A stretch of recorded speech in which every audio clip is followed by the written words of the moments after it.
नमस्कार, मी संजीवनी. तुमचं माझ्या किचनमध्ये अगदी मनापासून स्वागत आहे. गाजरचा हलवा तर आपण सगळेजण नेहमीच करतो, पण आज आपण करणार आहोत बीटरूटचा हलवा. चला तर मग सुरुवात करूया. इथे मी 2 बीटरूट धुवून स्वच्छ घेतलेले आहेत. आता आपण त्याचे वरचे साल काढून घेणार आहोत. हे जवळजवळ अर्धा किलो एवढे बीटरूट आहेत.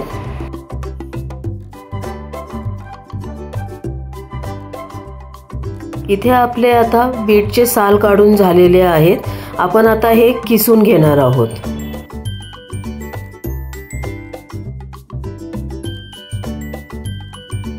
इथे आपले आता दोन्ही बीट किसून झालेले आहेत. कढई गरम झाल्यानंतर मी इथे 2 चमचे साजूक तूप घेतलेले आहे.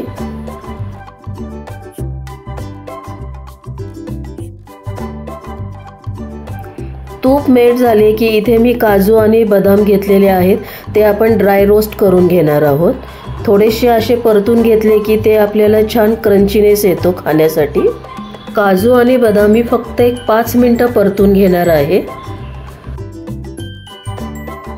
5 मिनिटं झाल्यानंतर इथे आपण किसून घेतलेले बीट घालून घेणार आहोत.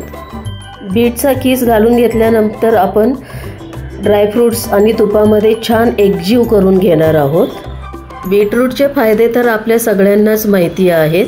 बीटरूटमुळे बीपी नियंत्रण राहण्यास मदत होते आणि रक्त वाढण्यास मदत करते. इथे मी आता दूध गरम करून ठेवलेले आहे. ते साईसकट अर्धा किलो आपले बीटरूट होते, तर मी दूधसुद्धा अर्धा लिटरच घेतलेले आहे. आता हे आपण छान दुधामध्ये मिक्स करून घेऊया. इथे मी खवा घालत नाही आहे, त्यामुळे मी अर्धा लिटर दूध घातलेले आहे. तुम्ही जर खवा घालणार असाल तर थोडेसे दूध कमी घातले तरी चालू शकते. गाईचे दूध खूप पातळ असते, त्यामुळे कोणताही हलवा करताना आपण म्हशीच्या दुधाचा प्रेफर करावा.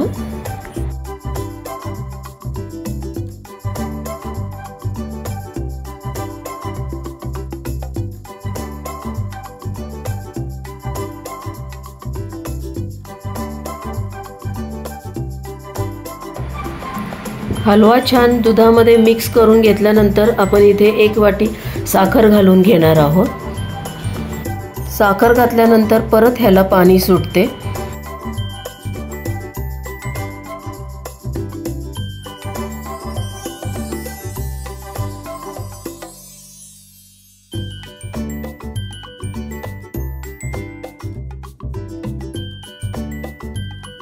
साखर आपली आता एकजीव झालेली आहे. आपण आता वेलची पूड घातली आहे. वेलची पूड छान आपण आता मिक्स करून घेतली आहे.